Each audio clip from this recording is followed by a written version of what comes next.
Unless you pray for the souls in purgatory in your family bloodline, you will never convert the people in your family. If you'd like to support this channel in any way, please do so through Buy Me a Coffee.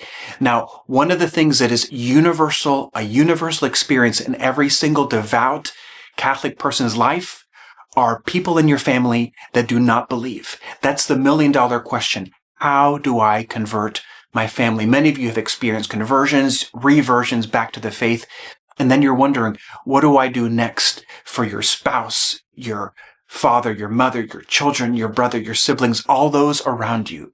And today I want to present to you the answer, the reason why you're really not able to bring them into the faith, because many of you have literally done everything. You've fasted, you've prayed, you've spoken to them, you've done all types of things. God's graces flow to us from our families, just like we get our genetics and our inheritance and all these things. We gain all these benefits from our family line. So do we also gain spiritual graces from our family line. And when you look at the lives of different saints, Saint Therese is a perfect example.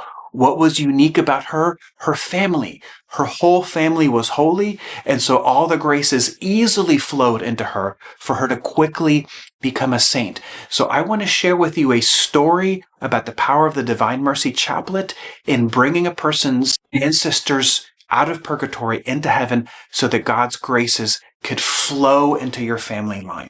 This is something shared to me by a viewer. I started to witness the power of praying the Divine Mercy when for souls, because when I would pray the power for the souls in our home, I noticed that they would spend less time at our home and other holy souls would come more frequently.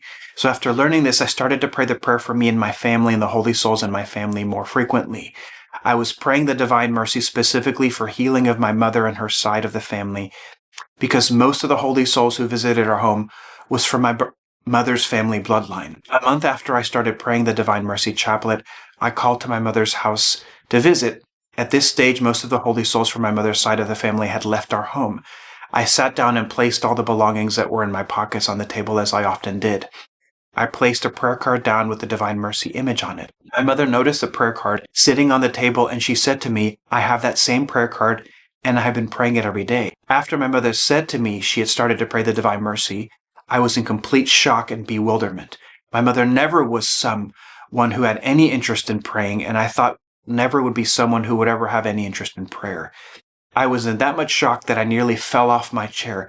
So I proceeded to ask her, where did she get the prayer from? And she said, "Son, I was walking along the street and I gave money to a homeless man. And the man handed me a prayer of the Divine Mercy along with Divine Mercy rosary beads."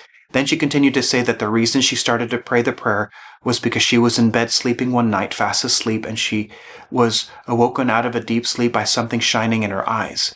As she looked up, she said she had seen two beaming rays of bright lights that came towards her from the corner of her bedroom.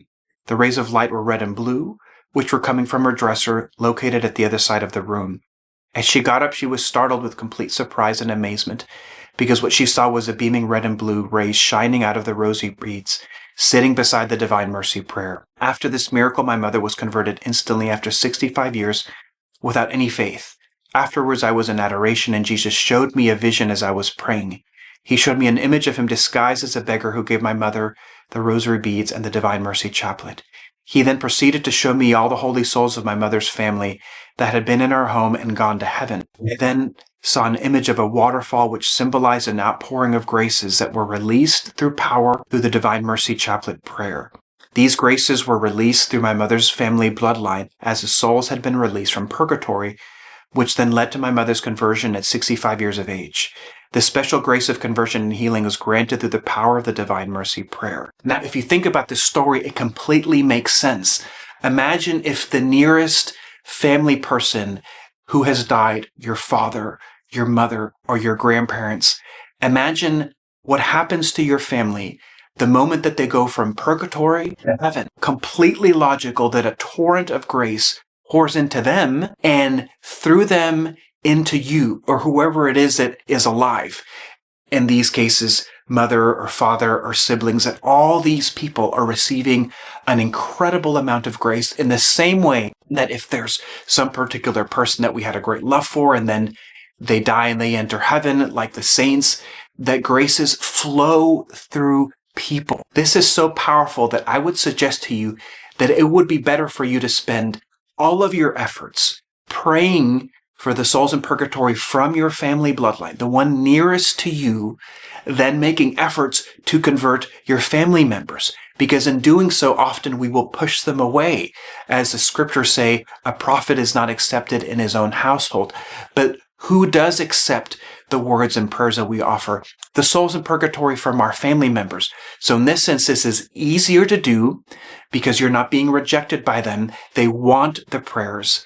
And it is beneficial both to you because you will be receiving graces and praying for your family members, but also your whole family can experience a conversion. If you want guidance on how to pray for your family members that are in purgatory, I suggest that you do the 1 billion souls devotion that is happening right now. It begins November 1st.